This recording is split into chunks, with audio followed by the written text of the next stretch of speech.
Selamat pagi, Assalamualaikum warahmatullahi wabarakatuh. Berjumpa kembali dengan Budi Rajo di Padepokan Budi Rajo. Kita selalu mulai dengan ngopi dulu. Bismillah.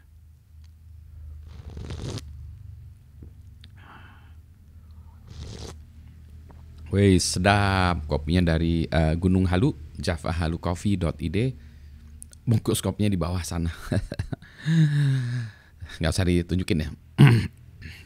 Saya masih struggling membaca buku ini ya, Nexus ya, belum selesai. Ini baru mungkin seperempatnya ya, baru 100 halaman dari 400 halaman. Ya di depannya sih agak lambat sih menurut saya. Dia banyak terlalu detail menjelaskan hal-hal tertentu dalam hal sejarah informasi. Jadi di awal-awal tuh cerita tentang sejarah informasi. Nah itu terlalu detail menurut saya. Tapi dasar ini ya, saya takut ada yang penting yang kelewatan, jadi saya baca semua gitu ya. Jadi lambat.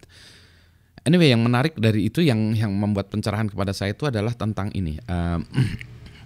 Banyak informasi itu bukan berarti sesuatu secara otomatis menjadi baik. Nah, tadinya saya berpendapat gini ya. Kan saya senang cerita gini ya, di dalam bayangan saya itu kalau lebih banyak informasi, orang mendapat informasi, akan terjadi steady state kalau dalam teori itu ya kan, teori ilmu kontrol gitu kan ya. Misalnya harusnya segini nih, wah ini ada arus atau tegangan atau apapun ya, sinyal itu sat. Nah, nantinya lama kelamaan steady state seperti ini. Nah, saya mendasarkan itu dengan beberapa hal kayak misalnya Wikipedia ya. Wikipedia kan dikeroyokan oleh banyak orang ya. Start kok matanya gatal. Dikeroyok oleh banyak orang sehingga saya berpendapat bahwa kualitasnya Wikipedia itu lebih bagus daripada seperti Encyclopedia Britannica misalnya gitu kan ya, yang udah mahal, update-nya lambat. Nah, tapi kan proses kurasinya, proses melakukannya itu yang satu dikeroyokkan banyak orang, yang satu dikeroyok oleh sebuah organisasi. Mungkin perusahaan atau yayasan atau apapun ya, tapi sebuah organisasi yang isinya sekelompok orang yang melakukan kurasi terhadap isinya atau kontennya. Nah itu. Nah, mana yang paling bagus? Nah, saya beranggapan dengan makin banyaknya orang yang terlibat tuh makin bagus ya. Karena saya berpendapat bahwa banyak orang yang bagus ya, baik gitu. Jadi semakin banyak orang yang baik yang mengelola itu semakin bagus. Nah, tapi si Harari ini menunjukkan bisa jadi, tapi contoh yang sudah dalam sejarahnya tidak begitu ya. Jadi ada informasi yang digelontorkan itu justru malah membuat, bukan menyesatkan ya. Menyesatkan bisa lah dikatakan menyesatkan, tapi mengarahkan kepada order ya, ketertiban. Jadi bukan kebenaran tapi ketertiban, supaya tertib. Jadi supaya orang nggak liar, nggak marah-marah, nggak, ini tertib. Nah dia mencontohkan di situ tuh misalnya penguasaan percetakan tentang sesuatu ya, percetakan sesuatu buku gitu ya. Nah contohnya waktu itu yang diceritakan itu adalah cerita tentang percetakan atau penerbitan buku yang terkait dengan memburu witches ya. Witches itu apa ya kalau di ini ya? Dukun gitu kayak ya, dukun. Tapi di sini ceritanya kalau di sini witches tuh dukunnya tuh yang perempuan banyak kan ya di situ. Dukun-dukun ya, kejar-kejar. Jadi dulu ada buku yang menerbitkan bagaimana cara menangkap ya black witches ini, terus kemudian torture apa tuh, memukul, menyiksa sampai dia bercerita atau confess ya, mengaku bahwa dia adalah saya adalah witches itu, si itu juga gitu, sehingga nanti mereka dihukum dan dibunuh gitu ya. Jadi di banyak tempat ini diceritakan itu, di misalnya di bagian sebuah kota di Jerman gitu, ada 1000 sekian orang ya ditangkap dan dibunuh gitu ya, dari mungkin hanya 5.000-an orang atau 6.000-an orang penduduknya. Coba bayangin itu ya, itu sesuatu hal yang dihasut dengan informasinya itu diterbitkan. Nah jadi siapa yang menguasai informasi, yang menerbitkan informasi ini, itu yang menguasai. Nah, itu jadi seremnya begitu. Jadi kalau memang digelontorkan informasi banyak, nah itu menjadi masalah. Itu ya satu. Terus yang kedua, informasi juga dikuasai dalam hal misalnya, wah ini informasi dibuat oleh manusia, tapi ini informasinya dikuasai dan dicap sebagai label kitab suci. Nah itu yang di situ yang agak sedikit ininya ya, ini dijelaskan bagaimana Bible atau Injil itu diceritakan, itu dikuasai oleh ini, di itu, bahwa ini adalah suatu produk yang sebetulnya ditulis oleh manusia. Kalau dalam buku ini ya ceritanya itu, jadi jangan salahkan saya karena saya nggak ngerti ya. Ini dari bukunya ini diceritakan bahwa itu adalah produk manusia, tapi diklaim sebagai produk dari Tuhan, yang mana ada satu grup organisasi yang mengklaim bahwa itu yang melakukan kurasi ya, mana yang dimasukkan dalam buku itu, mana yang dikeluarkan, itulah itu. Diklaim sehingga orang-orang, kalau orang-orang jahat segala macam, itu mah oknum ya, kelakuan orang jahat, tapi bukan apa yang dikatakan dalam buku ini. Jadi bukunya tidak bisa disalahkan gitu ya. Jadi itu seolah gitu. Nah itu tujuannya apa? Jadi boleh jadi ya dikatakan oleh Harari, boleh jadi bukunya itu benar, boleh jadi juga tidak benar, tapi yang tujuan utamanya adalah order ya, order, ketertiban. Jadi bukannya kebenaran tapi ketertiban ya gitu. Nah itu. Nah, semuanya ini nantinya ya, arahnya tuh semuanya nantinya ini adalah sebuah informasi yang dikelola, diterbitkan oleh manusia yang atau grup atau organisasi atau apapun yang ini ya. Itu ya gitu. Sehingga semakin banyaknya informasi itu nggak menjadi lebih bagus kalau menurut dia, tidak otomatis menjadi bagus.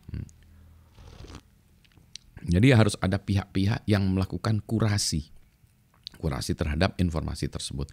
Nah ini sebenarnya cocok ya dengan beberapa hal yang dulu saya pikirkan itu ya, bahwa harus banyak orang yang melakukan kurasi, menata, menertibkan, membereskan begitu ya. Jadi banyak informasi yang di luar sana tuh kebanyakan ya sekarang itu adalah sampah. Sampah-sampah ini memang sampah bisa jadi duit ya, bisa. Sampah menjadi ini ya, one man's junk it's another man's treasure gitu ya. Jadi bisa jadi itu. Sampah bisa jadi duit, bisa jadi manfaat, tetapi harus ada yang orang melakukan kurasi, proses itu. Nah itu tadi, sama dengan tulisan-tulisan tadi ya, yang ada satu organisasi yang melakukan kurasi. Apakah itu kalau dalam contoh kasus di sini adalah yang disebut gereja atau apa ya, atau pemerintah buat undang-undang segala macam, itu melakukan kurasi gitu ya. Kurasi terhadap Wikipedia pun melakukan kurasi terhadap kontennya. Jadi banyak orang-orang yang ikut, tapi ada orang yang melakukan ini ya, memantau dengan kurasi. Nah yang disebutkan itu juga sama dengan scientific, komunitas sains ya, komunitas scientific juga demikian. Tetapi kalau tadi bedanya ya, ini melakukan ada kurasi juga ya, ada orang yang melakukan kurasi, menerbitkan jurnal, menerbitkan apa. Tapi ada kurasinya yang beda nih. Kalau tadi tujuannya adalah order, ketertiban, sehingga ada grup-grup yang merasa bahwa saya adalah merekan hak yang berhak menentukan, melakukan kurasi itu siapapun ya organisasinya itu, sehingga tadi tulisan atau karyanya itu tidak bisa disalahkan. Nah kalau scientific beda lagi, adanya self perbaikannya disebutnya apa Netar ya, self correcting mechanism. Jadi ada self correcting mechanism. Jadi kalau tadi perbaikan dilakukan oleh pihak lain, kalau di komunitas sains ya, komunitas scientific itu self correcting. Jadi kalau saya menerbitkan makalah paper, terus nanti tahun depannya terus saya dulu, waduh ini yang kemarin tuh salah gitu ya. Jadi selalu di dalamnya itu ada perasaan curiosity, pencarian keinginan tahu segala macam. Nah ada self correcting. Jadi misalnya, wah ini salah, bukannya ditutup-tutupi ya, bukan tutup-tutupi mencari pembenaran, tetapi melakukan koreksi, menerbitkan lagi paper. Wah yang ke waktu itu masih kurang benar, rumusnya masih kurang ini. Ada satu variabel yang ternyata itu signifikan. Begitu variabel itu dimasukkan, hasilnya berubah. Terjadilah sistem yang chaotic misalnya gitu kan ya. Jadi ada self correcting itu. Jadi semuanya itu ada, bukan menganggap bahwa ini adalah sesuatu yang bisa dikoreksi. Ya kalau di scientific gitu selalu kita mencari sesuatu ini bukan sebuah kebenaran yang mutlak, tetapi sebuah kebenaran yang sekarang, yang temporer, kebenaran yang sampai ditemukan lagi bukti-bukti otherwise, yang bukti-bukti yang membuktikan lain ya dari yang ini yang kita percaya sekarang gitu. Nah itu sebetulnya sama juga ya, makin banyak informasi diterbitkan juga, tetapi harus ada yang melakukan kurasi juga ya, yang menata juga, membersihkan itu. Ini juga saya tadinya juga sama ya dengan video-video saya, kan saya buat blog banyak aja, yang penting banyak, nanti silahkan yang orang-orang yang mau nyari sendiri itu. Kan ada search, ada mekanisme search gitu. Tapi mekanisme search itu tadi dilakukan oleh usernya, tapi usernya itu tidak dikurasi. Jadi nilai tambahnya sebenarnya dikurasi.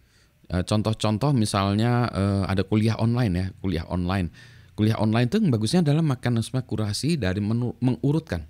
Kan kalau kita lihat ya sebenarnya matematiknya semua udah ada di YouTube. Tapi orang yang melakukan kurasi, yang menuturkan, oh oke ya, pertama materinya yang ini dulu ya, ini videonya yang sana, materi kedua adalah, nah dari sana runutan yang ini video yang ke situ. Ini videonya bisa jadi orang yang sama atau grup yang sama atau organisasi yang sama, tapi bisa juga yang ketiga ini dari video yang lain ya, dari tempat lain, keempat dari yang lain lagi, kelima yang penting itu adalah kurasi ini. Sehingga kalau saya pengen belajar software security gitu, mulainya dari mana? Nah, saya bisa melihat kurasiin tadi ya daftar ini dari ini. Jadi itu dimudahkan daripada silakan cari sendiri di internet, kan banyak gitu. Enggak gitu. Ya sama juga dengan orang kita tuntun untuk misalnya mempelajari apa gitu ya. Nah itu juga sama, kita buatkan halamannya untuk menentukan ini ada alternatifnya itu ya, ini gitu. Sehingga proses kurasi inilah yang memulai nilai tambah gitu.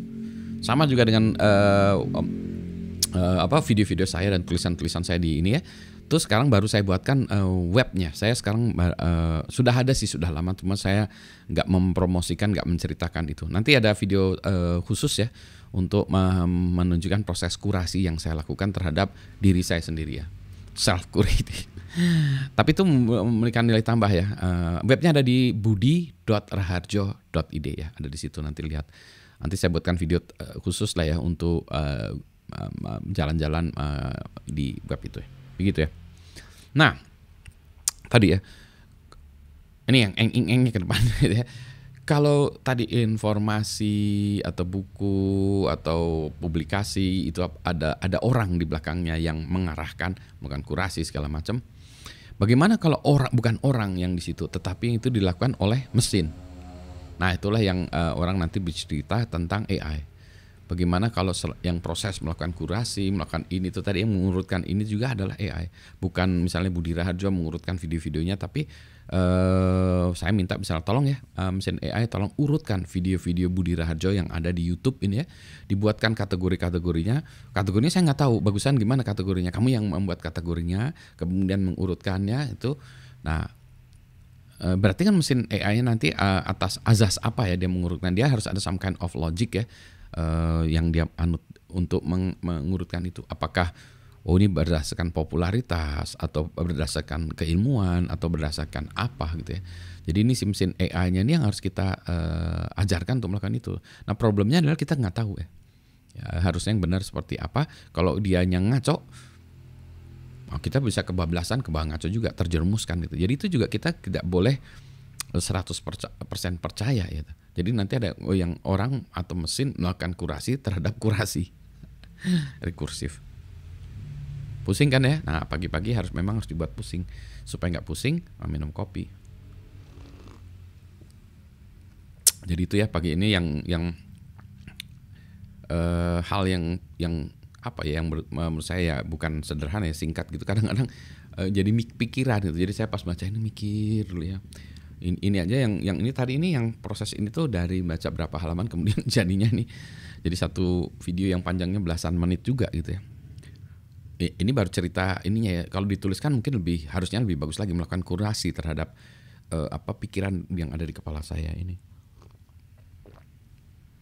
Mestinya harusnya dituliskan juga ya. Nah itu dia, karena saya nggak sempat menuliskannya, tidak sempat menstrukturkannya, jadi saya membuat video. Jadi membuat video ini adalah satu cara saya untuk menstrukturkan semoga ide-ide itu nggak hilang dulu ya. Saya tuliskan dulu, saya videokan dalam bentuk suara, video ya. Nanti ditertibkan lagi dalam bentuk tulisan yang lebih terstruktur. Sebenarnya bisa juga video ini dibuat terstruktur, tapi usahanya itu ya, effortnya itu lebih besar. Mengedit ini, mungkin ngasih teks ini ya segala macam ya, membuatnya menjadi lebih baik. Ya itu yang saya tidak punya resources untuk melakukannya. Ada yang waktu itu bilang, Pak saya kerjain aja Pak. Saya juga belum tahu ya. Jadi saya masih belum pengen juga dibantu ngerjain gitu. Tapi itu bukan alasan sebetulnya. Ya nanti karena harus ada eksplorasi untuk arah sana. Oke, itu dulu ya. Saya mau beberes dulu nih, mau beresin kerjaan, masih ada banyak kerjaan yang harus saya lakukan. Selamat pagi. Assalamualaikum warahmatullahi wabarakatuh. Sehat semuanya ya.